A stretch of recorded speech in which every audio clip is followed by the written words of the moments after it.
sergeants. We additionally have 14 detectives who conduct these investigations, as well as 2 computer forensic officers. Our Metro Narcotics Unit, composed of a sergeant and 5 agents, as well as our intelligence unit with 2 crime analysts and a records specialist.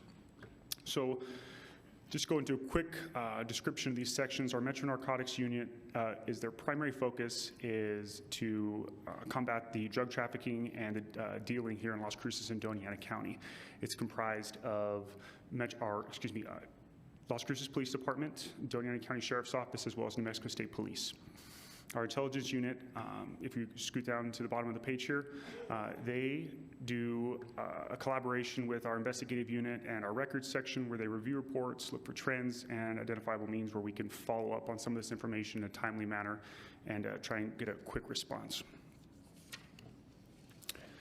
Looking at our clearance rates, these are as standards from the FBI.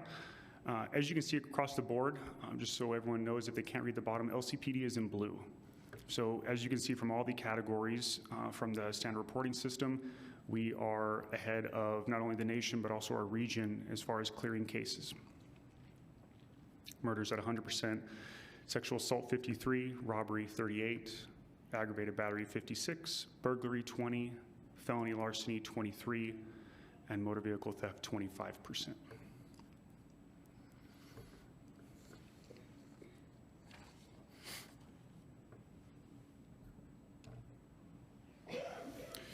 Metro Narcotics. So for 2022, there were 381 call-outs, and the majority of these call-outs were for narcotics related, either methamphetamine or fentanyl. And of those 381 call-outs, there were 381 arrests. 113 of these arrests were for fentanyl. I have on the slide additional 30 pending. What that means is that these 30 cases are still pending lab results. So we cannot charge based off of preliminary information. We need confirmation from a lab. 39 search warrants were executed and 26 undercover operations. And these operations for undercover, they're run in Doña Ana County as well as throughout the state of New Mexico. We partner with New Mexico State Police. Seizures, excuse me. As you can see from this slide, fentanyl pills were the largest category, or one of the largest categories, excuse me, that with methamphetamine. So 71.5 pounds of methamphetamine.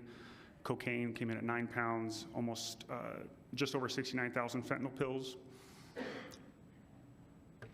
420 grams of heroin, and that's just almost under, excuse me, that's almost a pound for those who were wondering, and marijuana. In addition to 88 firearms. Next slide has some photos, try and give you some visual. So on this slide, if you look on the top right, that is methamphetamine, approximately 5 pounds, if I'm not mistaken. On the bottom right, you can see in the little blue bags, those are pills, those are fentanyl. And then you have methamphetamine in there as well.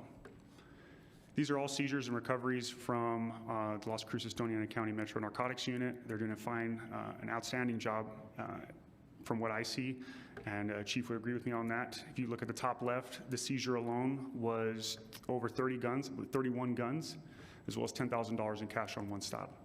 This agent's being recognized nationally for his hard work, and we're very proud of him and the work they're doing.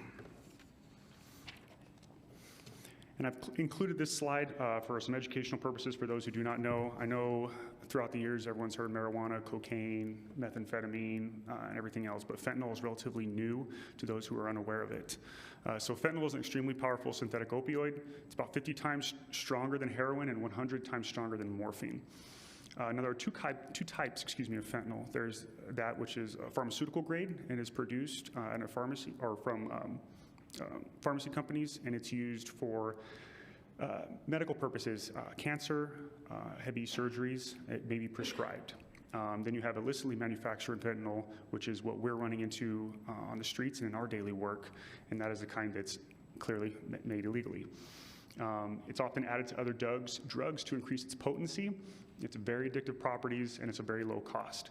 So Right now, we're looking at a supply and demand issue. So previously, fentanyl pills were going for about, it depends, $10 a pill, $5 a pill. We've seen it drop off. But now that the supply is so great and there's still relatively a demand there, they're even cheaper. And so it's becoming more of a prevalent drug in our area, and that's why we're seeing so much use in it and what's being reported to us through the agents and the officers who you see behind me who are on the streets running into this stuff on a daily basis. So illegal fentanyl is available in powder and liquid forms, which are laced into other drugs. Just like we all knew marijuana was a green leafy substance, then it turned into a wax. You can vape it. There are many other ways that people are finding to break this narcotic down and ingest it. So. And that's where I'm going to stop, Chief. We're going to push right through. Are you fully up to staff on those?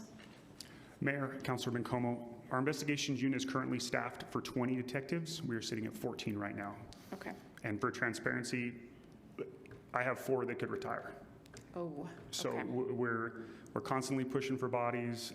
That sounds bad, and I know we kind of discussed that at the budget retreat, but we're constantly looking for officers and for folks to get in there and really help with our investigative efforts. Okay, thank you. When you say you've made X arrest for fentanyl, for example, what do you mean by that? Do you mean that people were selling fentanyl, you got a call and someone was using fentanyl and you arrested them? What does that mean? Mayor, Councilor Bencomo, so those numbers right there, 113, that is physical arrests for fentanyl. And to break it down for you, that could be either possession of the narcotic, trafficking of the narcotic, things of that nature. Because our Metro Narcotics unit is the one who would charge in these, there are different variations, just like you've added, that could be related to that. I could I can find a better breakdown if that's something you're specifically interested as far as possession versus trafficking. Mm-hmm. However, it all deals on the quantity of the pills they have. If they have over a certain amount, I believe it's 20, then they charge them with trafficking instead of just possession because you show an intent to distribute at that point.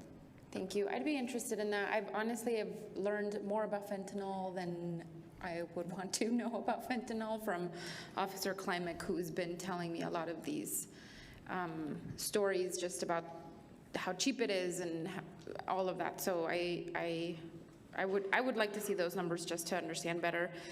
I know that a few months ago I had seen something around, there was like many cases of fentanyl. Councilor Bencomo, so we do see some overdoses. I was actually trying to provide those numbers prior to or for this work session.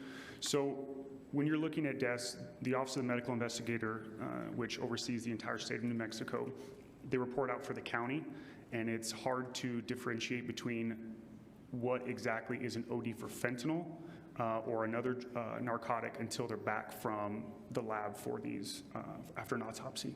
So we are looking at that data. Preliminary numbers from what I saw in the county are anywhere between 50 and 100 from what I saw. Now, these are just drug overdose deaths. We're looking at breaking that down specifically, but we don't have those numbers yet, or I should say I don't have those numbers yet. Okay, thank you.